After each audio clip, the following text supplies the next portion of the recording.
추가를 빚었던 잼버리 뒷수습에 동원된 지방 공무원들의 초과 근무 수당을 정부가 부담하지 않기로 하면서 논란이 일고 있습니다. 오송 지하차도 참사에 대한 검찰 수사가 하위직 공무원에게만 몰리고 있다는 주장이 나왔습니다. 유족이 바라는 진상규명도 쉽지 않아 보입니다. 임용시험 경쟁이 치열해지고 교권 침해 논란이 커지면서 선생님의 꿈을 접는 교대생들이 크게 늘고 있습니다.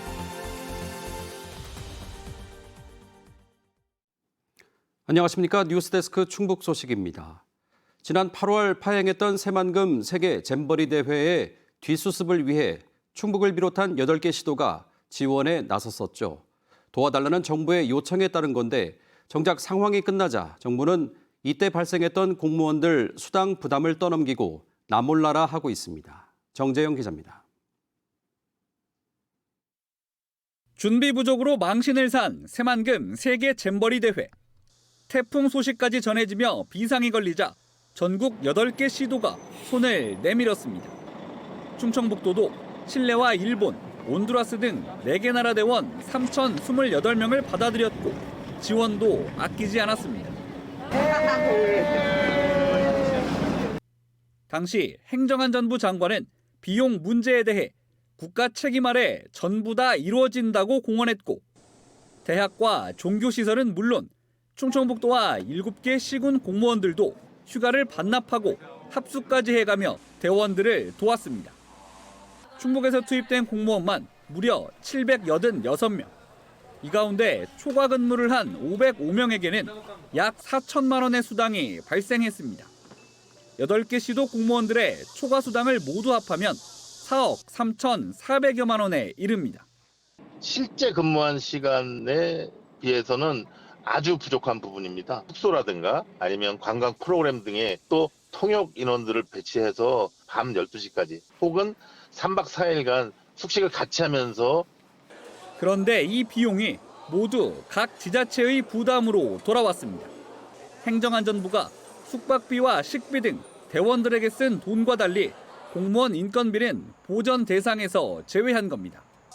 서울시를 비롯한 일부 지역에서 자치단체에 책임을 떠넘긴다는 불만이 터져나왔고 국감에서도 이 문제가 제기됐습니다. 중앙정부에서 사람을 데려다가 썼으면 사실 상식적으로 그 쓴 곳에서 이제 인건비까지 보전을 해주는 것이 저는 상식적인 조치인 것 같은데 서울시에서는 직접 공무원 초과근무수당 보전 요청 공문까지 보냈어요. 이상민 행안부 장관은 협조 요청은 행정협력 차원이었고 지방공무원 동원령도 내린 사실이 없다며 보전하지 않겠다는 뜻을 분명히 했습니다. 각 지자체에는 협조 의무가 있다면서 다만 감사하고 미안한 마음은 있다는 답변을 내놨습니다. 잼버리 특별법에 의하면 지방자치단체도 적극 협조할 그런 의무가 있기 때문에 현재로서는 그 지방공무원 동원된 부분에서 대해서는 지자체에서 해결하는 것으로. 결국 선의를 베푼 지자체들은 역대급 세수 부족 상황에 안 써도 될 인건비까지 떠안게 됐습니다. 충북만 따져도 올해 지방교부세와 지방세 등의 감소로 부족해진 세입이 당초 예산 대비 9천억 원을 넘겼습니다. 마른 수건을 최대한 짜내도 2,200억 원은 메울 방법을 찾아야 하는 상황입니다. MBC 뉴스 정지영입니다. 오송 지하차도 참사에 대한 검찰 수사가 석 달째 진행 중인데 하위직 공무원에게만 조사가 몰리고 있다는 주장이 나왔습니다. 참사 예방을 위한 조례도 처음 발의됐는데 유족이 바라는 진상규명과 재발 방지책 마련까지는 갈 길이 멀어 보입니다. 김대웅 기자입니다. 오송 참사 이후 처음으로 국정감사 증인으로 출석한 김영환 충북지사. 민감한 질문마다 검찰 수사 중이라면서 제대로 답하지 않았습니다. 검찰 수사를 통해서 밝혀질 일이라고 생각합니다. 하지만 검찰이 전방위로 압수수색을 한 지 석 달이 다 되도록 소환 조사는 주로 하위직 공무원을 대상으로 이루어지고 있습니다. 전국 공무원 노조가 소방본부와 청주시에서 검찰 소환 조사를 받은 공무원들을 파악해보니 43명 가운데 80%인 34명이 6급 이하 공무원이었습니다. 국무조정실에서도 36명을 수사 의뢰했지만 책임자인 충북지사와 청주시장은 빠졌습니다. 공무원 노조는 국회에서 기자회견을 열어 하위직에게만 책임을 미루지 말고 인력과 예산을 들여 재난 대응 시스템을 만들어달라고 요구했습니다. 하위직 공무원들에게만 불가능한 대응 능력을 갖출 것을 요구한다면 정부의 어떠한 대책도 효과를 거둘 수 없을 것이다. 충북도 의회는 참사 이후 처음으로 관련 조례안을 발의했습니다. 중대재해 예방을 위한 도지사의 책무를 규정하고 매년 안전계획을 세워 시행하도록 했습니다. 중대재해처벌법은 이제 사후 처벌 위주의 법안이라서 예방과 관련된 지자체 차원의 어떤 구체적인 책무를 명시화하지 못하고 있거든요. 그런 한계에 대한 어떤 법적 보완을 마련하고. 하지만 이번 참사와 관련해 조사기구도 꾸리지 못한 채 원인 조사가 부족한 상태에서 예방이 얼마나 가능할지는 미지수입니다. 오는 23일이면 오송 지하차도 참사가 벌어진 지 100일이 됩니다. 유가족과 생존자들이 원하는 것은 진상규명과 재발방지 대책 마련이지만 누구의 책임인지 밝혀내지 못했고 재발방지 대책도 여전히 부족하기만 합니다.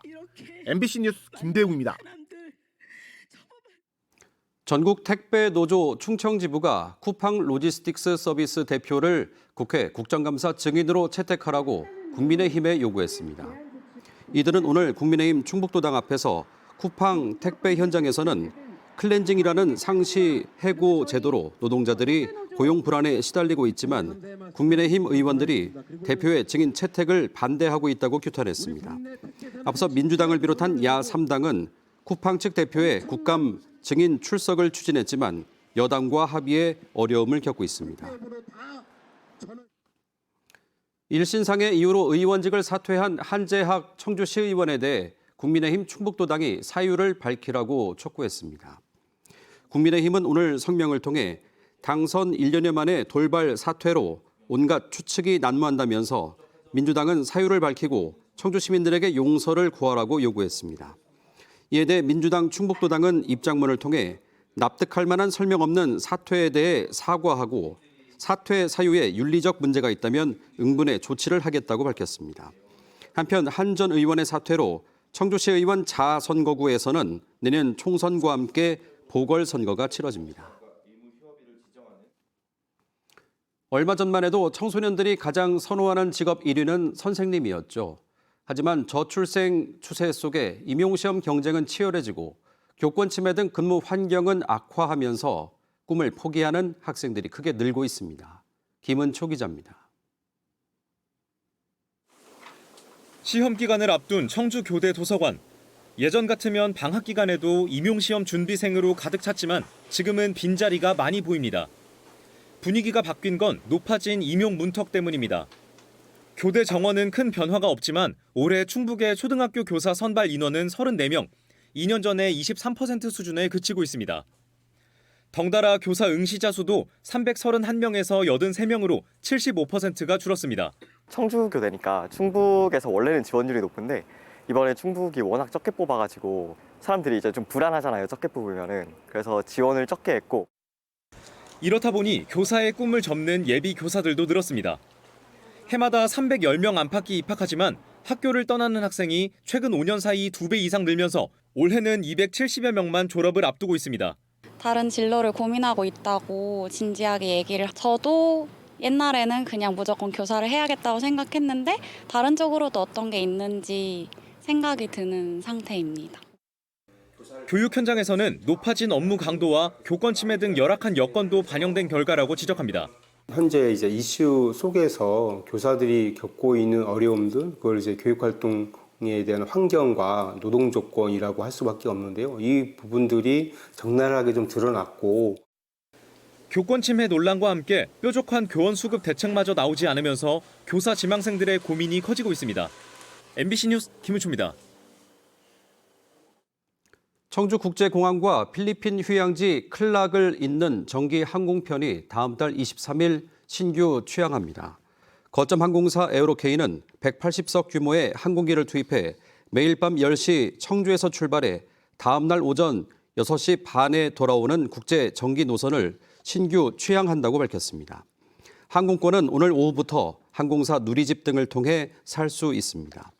필리핀 정기 노선이 취항하는 것은 청주공항 개항 이래 처음입니다.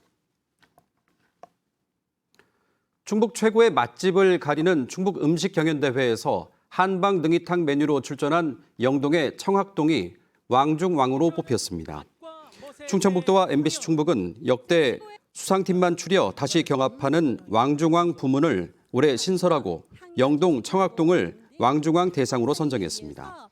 이어 금상에는 보은의 온재 향가, 은상은 단양의 다윈, 동상의 증평 청벽 나루를 각각 선정했습니다. 또 제과 제빵 부문에서는 음성의 꿀벌의 아침이, 학생 경연 부문에서는 충청대 팀이 각각 대상을 차지했습니다. 국악과 와인, 세계 민속을 소재로 한 세계 축제가 영동에서 동시에 개막했습니다. 영동구는 레인보우 힐링 관광지와 영동 체육관 일원에서 난계 국악축제와 와인축제, 세계 민속축제를 일제히 개막하고 15일까지 나흘 동안 운영합니다. 특히 세계 민속축제에서는 불가리아와 이탈리아, 필리핀, 키르기스스탄, 남아프리카 공화국 등 5개국 민속 공연단이 참여해 전통 공연과 퍼레이드를 선보일 예정입니다. 충북의 아파트값 상승 폭이 경기도와 함께 전국 최고 수준을 나타냈습니다. 한국부동산원이 발표한 주간 아파트 가격 동향을 보면 10월 둘째 주 충북의 주간 아파트 매매 가격은 일주일 전보다 0.1% 올라 0.11%를 기록한 경기에 이어 전국에서 두 번째로 높았습니다. 시군구별로는 청주 창원이 0.15% 올라 가장 높았고 청주 상당 0.14, 충주 0.13, 제천 0.07% 등의 순이었습니다. 반면 충북의 주간 전세가 변동률은 0.03%로 세종 0.17, 대전 0.1%보다 낮았습니다. 지난해 충북에서 검거된 아동학대 사범이 하루 한 건 꼴인 것으로 나타났습니다. 국회 행안위 소속 김용판 의원이 경찰청으로부터 받은 자료에서 지난해 충북도 내 아동학대 검거는 350건으로 인구가 비슷한 강원도보다 100건 이상 많았습니다. 2020년까지 연간 100건대를 유지하던 충북도 내 아동학대 검거 건수는 2021년 갑자기 300건대로 급증했습니다. 지난해 기준 전국 통계에서 나타난 아동학대 가해자는 80% 이상이 부모였습니다. 아내를 흉기로 살해한 80대 노인에게 징역 12년형이 선고됐습니다. 대전고법은 지난 2월 음성군 맹동면 자택에서 부인을 흉기로 찔러 숨지게 한 80대 중반 노인에게 원심과 같은 징역 12년형을 선고했습니다. 재판부는 치매를 앓고 있던 피고인이 계획적으로 범행을 준비했다고 보이지 않지만 범행이 잔혹해 엄벌이 불가피하다고 판시했습니다. 제천 제4산업단지 조성이 본격화됩니다. 제천시와 충북개발공사는 투자협약을 맺고 2027년까지 총 사업비 1,683억 원을 들여 봉양읍과 신동 일대에 81만 8천 제곱미터 규모의 제천 제4산업단지를 조성하기로 했습니다. 이에 따라 두 기관은 내년 하반기 단지 조성 공사를 목표로 다음 달부터 측량과 지반 조사에 들어갈 계획입니다. 충주 탄금호의 피크닉 공원이 새롭게 문을 엽니다. 충주시는 2021년까지 캠핑장으로 활용됐던 중앙탄면 타평리 일원의 피크닉 공원 조성을 마치고 다음 달 1일 정식 개장에 앞서 22일까지 시범 운영에 들어갑니다. 충북 소식 마칩니다. 고맙습니다.